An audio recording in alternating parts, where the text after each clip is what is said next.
Order order order. வக்கீல் sir என்ன போனை நோண்டிட்டு இருக்கீங்க? ஆர்டர் தான் சார் பண்ணிட்டு இருக்கேன். நாளைக்கு கெஸ்ட் எல்லாம் வீட்டுக்கு வராங்க. அவங்களுக்காக மை ஃபுட் மை பிரைஸ் ஆப்ல ஃபுட் ப்ரீ புக் பண்ணிட்டு இருக்கேன். அதுல நமக்கு பிடிச்ச டிஷ்ஷுக்கு நம்மளே விலையை நிர்ணயிக்கலாம். வாவ், நானும் பண்ணிடுறேன். பிரியாணி பாளையத்தின் the brand new of my food my price நமக்காக.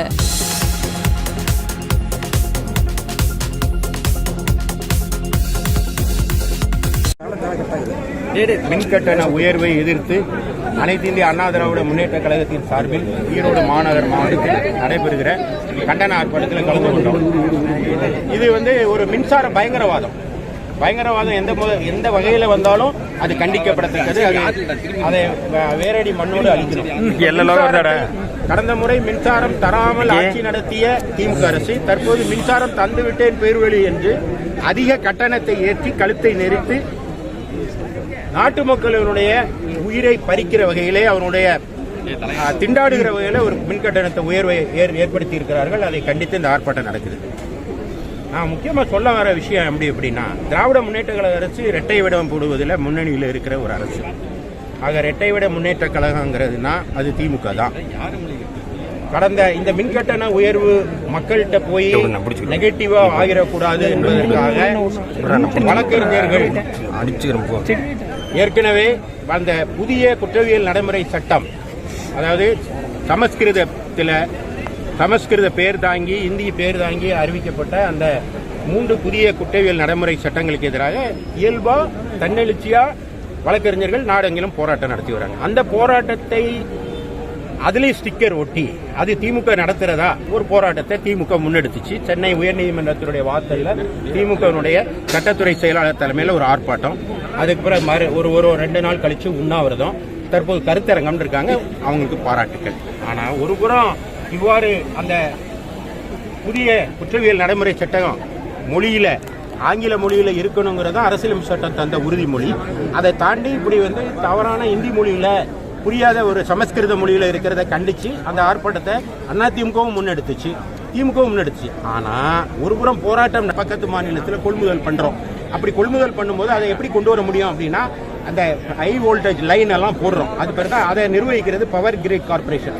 அந்த பவர் கிரிட் கார்பரேஷன்ல இருக்கிற ஒரு ஸ்கீம் தான் உதய் மின் திட்டம். அந்த உதய் மின் திட்டத்தில் நீங்க சேர்ந்தீங்கன்னா தான் நீங்க ஹரியானால இருந்து அதிக மின்சாரத்தை வாங்கி, விலை கம்மியான மின்சாரத்தை வாங்கி நமக்கு விநியோகம் பண்ணலாம். அப்ப ஹரியானால இருந்து டிரான்ஸ்போர்ட் பண்ணணும்னா இது வழியாக தான், இந்த பவர் கிரிட் கார்பரேஷனுடைய லைன் வழியாக தான் நம்ம கம்பி வடம் மூலமா தான் கொண்டு வரணும். அப்படி கொண்டு வருவதற்கு அந்த திட்டத்தில் நம்ம சேரணும். நமக்கு அம்மா இருக்கும்போது அதிக மின் உற்பத்தியினால மின் மிகை மாநிலமா நம்ம இருந்தோம், பக்கத்து மாநிலங்களுக்கு வித்தோம். அப்படி மிகையா இருக்கிறத பக்கத்து மாநிலத்துக்கு விற்கணும்னாலும் இந்த பவர் கிரிட் கார்பரேஷனுடைய லைன் வழியாக தான் நம்ம போயாகணும். அம்மா ஏன் அது வேண்டாம் அப்படின்னு சொன்னாங்கன்னா, இந்த அதுல வர்ற லாபம் கம்பெனிக்கு, நஷ்டம் வந்தா மாநில அரசுக்குன்னு ஒரு புதிய ஒரு விதியை அவங்க வச்சிருந்தாங்க. அதான் புரட்சி தலைவி அம்மா அவர்கள் ஏற்றுக்கொள்ளவில்லை.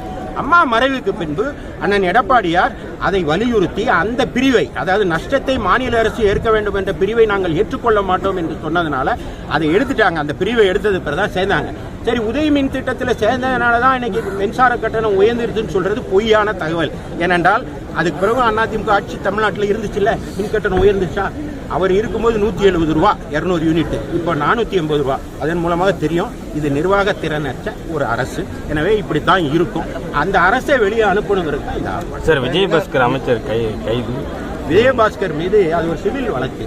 சிவில் வழக்கில் நீங்கள் வழக்கு போடலாம். ஆனால் உங்களுக்கு பல முறை நான் எல்லாருக்கும் சொல்லியிருக்கேன், ஒரு வழக்கு 7 வருட தண்டனைக்கு உட்பட்ட வழக்காக இருந்தால் அவங்களுக்கு 41A நோட்டீஸ்னு ஒன்று தரணும். அந்த நோட்டீஸ் கொடுக்கப்படவே இல்லை. அவர் மேலே எஃப்ஐஆரே கிடையாது. ஆனாலும் அவரை தேடி வேட்டையாடி கைது செய்து சிறையில் அடைச்சிருக்காங்க. அவர் அதை சட்டப்படி எதிர்கொள்வார். பொதுவாக இந்த மாதிரி பொய் வழக்குகளை போடுறதே திமுகவுடைய வேலையாயிடுச்சு. தற்போது இந்த சவுக்கு சங்கர் வழக்கில் கூட உச்சநீதிமன்றம் ஒரு தீர்ப்பை கொடுத்துருக்கு. அதுக்காக நான் அந்த வழக்கை நியாயப்படுத்தலை. இதுவாக இருந்தாலும் நான் உங்களுக்கு எல்லாம் ஆட்சியில் இருக்கவங்களுக்கு சொல்கிறேன், நீதிமன்றம் என்று ஒன்று இருக்கிறது என்பதை நினைவில் வைத்துக்கொண்டு ஆட்சி பண்ணுங்கள் என்பதுதான் அரசுக்கு நான் வைக்கிற வேண்டுகோள். இப்போ கட்சி ரீதியான வழக்கு